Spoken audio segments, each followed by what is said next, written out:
President Putin summarized well how most Russians feel about the collapse of the Soviet Union. He said that it was one of the largest catastrophes of the 20th century. And a lot of Russians felt betrayed by the West.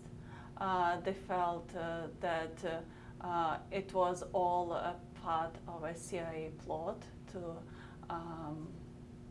dismember the Soviet Union, and especially senior citizens refused to acknowledge the fact that there were large movements for independence in the Baltic states, in Ukraine, in the South Caucasus.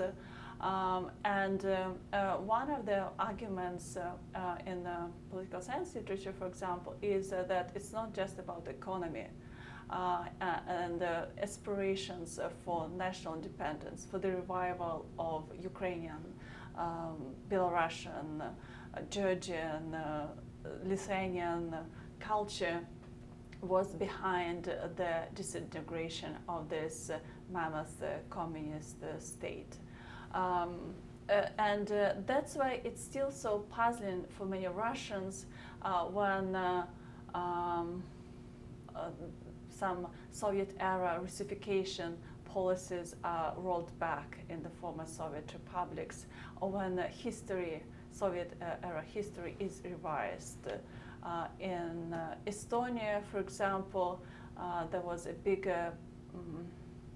commotion when the authorities decided to remove a statue to the Soviet soldier from the center of the city to its outskirts.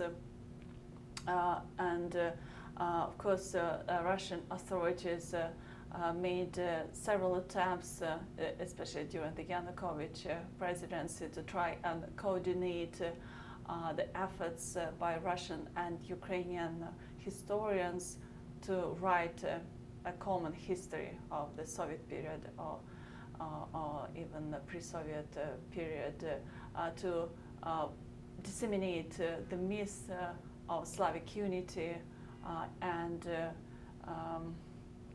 reinforce the internal friendship kind of between the two nations.